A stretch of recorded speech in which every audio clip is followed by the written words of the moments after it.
দীর্ঘদিন ধরে অসুস্থ থাকার পর মারা গেছেন পাকিস্তানের সবচেয়ে লম্বা মানুষ জিয়া রশিদ। 2 জুলাই ভেহারিতে মারা যান তিনি। সোশ্যাল মিডিয়ার তারকা ও রাজনৈতিক ব্যক্তি সহ অনেকেই জিয়া রশিদের জানাজায় অংশ নেন। মাত্র 15 বছর বয়সে পাকিস্তানের সবচেয়ে লম্বা ব্যক্তির স্থান দখল করে তিনি। 20 বছর বয়সে হঠাৎ করে তার হাঁটুতে সমস্যা দেখা দেয়। এই রোগে দীর্ঘদিন ধরে ভুগছিলেন জিয়া।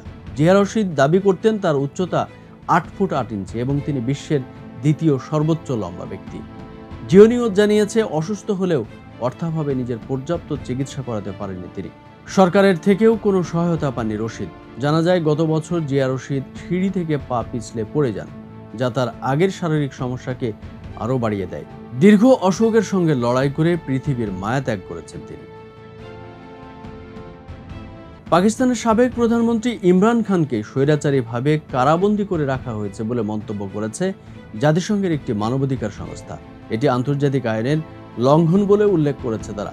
1 জুন প্রকাশিত এক মতামতে UN working group on arbitrary detention বলেছে, এই ঘটনায় উপযুক্ত প্রতিকার হবে ইমরান খানকে অবিলম্বে মুক্তি দেওয়া এবং আন্তর্জাতিক আইন অনুসারে ক্ষতিপূরণের কার্যকর অধিকার প্রদান করা।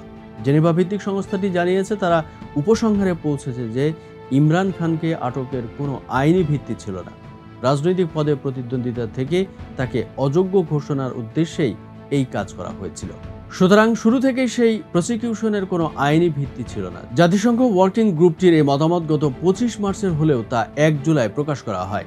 5 জন স্বাধীন বিশেষজ্ঞের সমন্বয়ে গঠিত এই গ্রুপের মতামত বাধ্যতামূলক না হলেও এর সুনামগত গুরুত্ব রয়েছে।